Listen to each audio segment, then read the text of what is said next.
अस्सलाम दोस्तों, आप लोग को एफपी की बातों में दोबारा खुशामदीद कहता हूँ। दोस्तों, अभी जो मैंने अपनी लास्ट वीडियो बनाई थी उसमें मैंने कुछ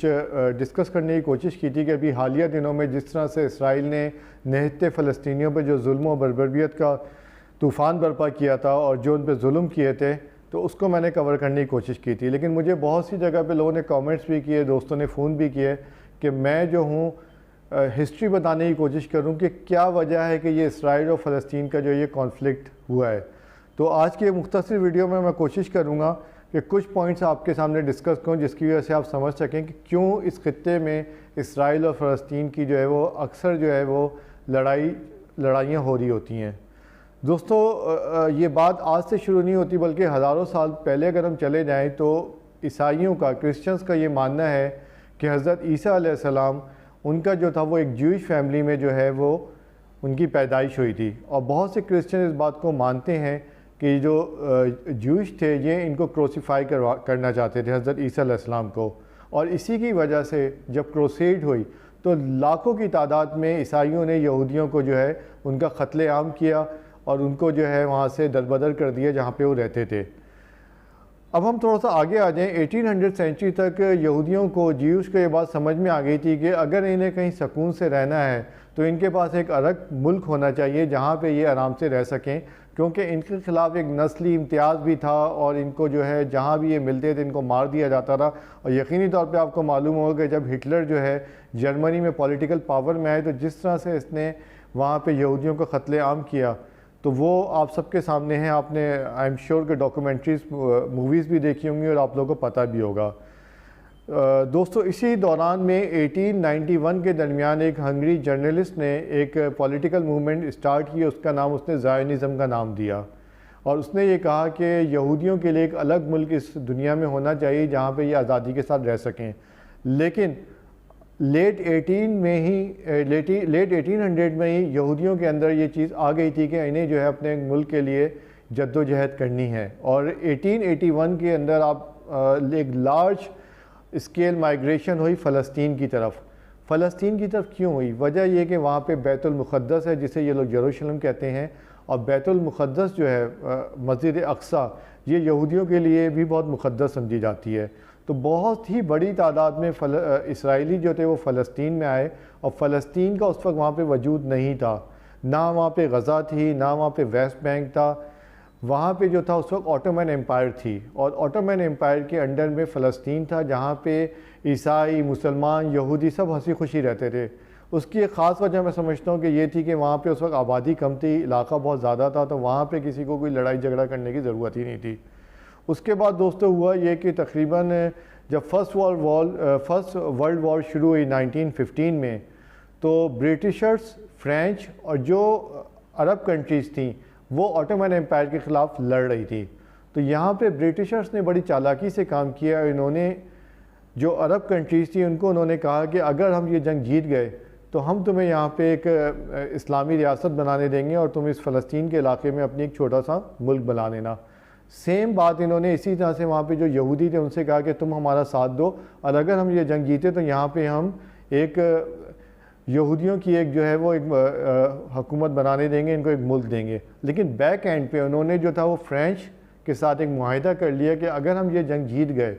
तो हम जो भी एरिया है इसको आपस में डिवाइड कर लेंगे, ब्रिटिश और फ्रेंच के दरमियान। और हुआ ऐसे ही कि ऑटोमन एम्पायर जो थी उसका ज़वाल हुआ, वो लोग जंग हार गए, जिसके नतीजे में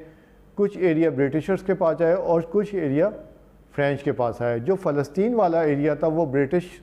हुकूमत के पास आ गया और 1917 से लेकर 1948 तक यहाँ पे ब्रिटिशर्स ने रूल किया। 1948 में ब्रिटिशर्स ने कहा कि भाई अब हम यहाँ से जा रहे हैं, हमसे अब संभाला नहीं जा रहा और आप लोग जो हैं यहाँ पे अपने अपने एक छोटे छोटे जो इस एरिया है यहाँ पे अपने दो मुल्क बना लें, लेकिन इसका फ़ैसला हम नहीं करेंगे। इसका फ़ैसला उन्होंने यूनाइटेड नेशन पे छोड़ दिया। दोस्तों, 1948 में यूनाइटेड नेशन ने एक रेजोल्यूशन पास किया जिसमें उसने ये कहा कि 55% एरिया जो वहाँ पे फ़लस्तीन का एरिया हम कहते हैं, 55% एरिया जो है वो यहूदियों का होगा और 45% एरिया जो है वो अरब्स का होगा। यहूदियों ने तो ये बात मान ली और उन्होंने 1948 में इसराइल का वजूद रखा, इसराइली मुमलिकत रखी और इसराइल मुल्क का वजूद 1948 में हो गया। लेकिन वहाँ की जितनी अरब कंट्रीज़ थी इन्होंने इसको मानने से इनकार कर दिया। उनका कहना यह था कि ब्रिटिशर्स ने जाते जाते जो है यहाँ पे जो है वो अपनी हुकूमत या अपने आप को पीछे भी अपना रसूख इस्तेमाल करने के लिए शरारत की है और उन्होंने उसके अगेंस्ट में इसराइल से जंग शुरू कर दी। इस जंग को हम फर्स्ट अरब इसराइल वॉर कहते हैं। उस वक्त 5 बड़े अरब मुल्क जो थे वो इस छोटे से इसराइल जो उस वक्त बिल्कुल वजूद में आया था उसके अगेंस्ट थे, लेकिन अनफॉर्चुनेटली वो अरब ममालिक ये जंग हार गए क्योंकि इसराइल जो था उसके पीछे से अमेरिका का आशीर्वाद था। इसराइल ने जब ये जंग जीती तो उसने कुछ एरियाज़ के ऊपर कब्ज़ा और ज़्यादा कर लिया और वहाँ पे अपनी आहिस्ता आहिस्ता आबादियाँ बढ़ाता गया। उसके बाद जो है 1967 में सेकंड अरब वॉर हुई अगेंस्ट इसराइल और ये जंग भी बड़ी आसानी के साथ इसराइल ने जीत ली। इस दफ़ा इसराइल ने क्या किया कि जो एरियाज़ सेकंड वॉर से पहले कुछ एरियाज़ जो थे वो इजिप्ट के पास थे और कुछ जो एरियाज़ थे वेस्ट बैंक का एरिया जो था वो जॉर्डन के पास था। उसने गज़ा जो इजिप्ट का एरिया था और वेस्ट बैंक जो जॉर्डन के पास था उस जगह के ऊपर भी उसने कब्ज़ा कर लिया और आहिस्ता आहिस्ता आहिस्ता अपनी बुनियादें मजबूत करता गया। वहाँ पे लोग आबाद होते गए, उन्होंने मुस्तकिल वहाँ पे अपने परमानेंट सेटलमेंट करना शुरू कर दिया। दोस्तों 1979 में इजिप्ट ने ऑफिशियली इसराइल को जो है वो वहाँ पे एक्सेप्ट कर लिया कि जी हाँ जी इसराइल को हम मानते हैं और एक इनका पीस एग्रीमेंट हुआ जिसमें बहुत से एरियाज़ जो इजिप्ट के थे जो इसराइल ने कब्ज़ा कर लिए थे उनको वापस कर दिया और इसके अगेंस्ट में इसराइली वज़ीर आज़म और जो उस वक्त इजिप्ट के वज़ीर आज़म थे इनको नोबेल प्राइज़ भी मिला। अच्छा, बात यहाँ पे ख़त्म नहीं हुई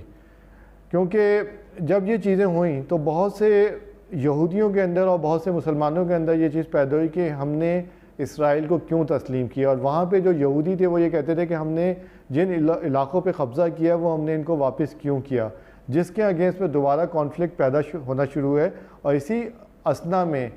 फ़लस्तीन PLO के नाम से एक मूवमेंट चली और एक तंजीम का नाम बना जिसको यासिर अरफ़ात लीड कर रहे थे और उन्होंने शुरू में तो जो था वो उन्होंने असले के ज़ोर पे वहाँ पे थोड़ा सा असर रसूख इस्तेमाल किया, लेकिन बाद में वो लिबरल हो गए और उन्होंने जो है यूनाइटेड नेशन में जाके बात की कि ये जो इलाके में इसराइल ने कब्ज़ा कर लिया ये इस इलाके में वापस मिलने चाहिए, क्योंकि जब इसराइल इन जगहों पे कब्ज़ा करता रहा तो वहाँ पे जो फ़लस्तीनी थे जो वहाँ पे रहते थे अरब्स, उनके पास रहने की कोई जगह नहीं थी और तकरीबन 7 लाख के करीब लोगों ने जो नकल मकानी की और दूसरे मुल्कों में जाके उन्होंने पनाह हासिल की। दोस्तों इसी तरह से मामला चलते रहे और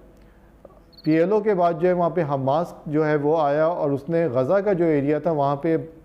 फ़लस्तीनी थे, वहाँ पे अरब्स थे और जो वेस्ट बैंक का एरिया है ये भी अगर UN रेजोल्यूशन की तरह देखा जाए तो वो अरब का इलाक़ा था, लेकिन यहाँ पे जो है इलीगल तौर पे इसराइलियों ने कब्ज़ा कर लिया था। तो PLO का कहना था और हमास का कहना था कि ये एरिया में वापस मिलना चाहिए और आज तक इसी बात के ऊपर जो है सारी जंगें होती रही हैं। अभी रिसेंट डेज़ में जो जंग हुई है वो ये हुई कि ईस्ट बैंक के करीब एक जगह है जिसका नाम है शेखुल जर्रा, जहाँ पे बहुत से फ़लस्तीनी बहुत अरसे से यहाँ पे रह रहे थे। तो इसराइली जो वहाँ पे लोग थे उन्होंने उनको इन इलाकों से निकालने की कोशिश की, जिसके अगेंस्ट में उन्होंने रिटेलिएट किया और अगले 2 दिन बाद जब फ़लस्तीनी मस्जिद अक्सा में नमाज़ पढ़ रहे थे तो इसराइली फ़ौजी वहाँ अंदर घुसे और उन्होंने वहाँ पे उनको मारा पीटा, जिसके अगेंस्ट में जो है वो उन्होंने बमबारी भी की, रॉकेट भी बरसाए और कितने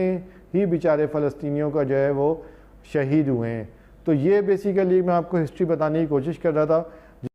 जिसकी वजह अभी भी वहाँ पे जो है आए दिन जो है लड़ाई झगड़ा हो रहा है। तो मेरा सिर्फ लोगों से और जितने भी इस्लामी ममालिक हैं उनसे सिर्फ ये कहना है कि प्लीज़ इस मसले को आप लोग सीरियस लें, UN सिक्योरिटी काउंसिल में इसको लेके जाएं, क्योंकि जब तक यहाँ पे ये मसला हल नहीं होगा यहाँ पे जंगें होती रहेंगी, इसी तरह मुसलमानों का कत्लेआम होता रहेगा।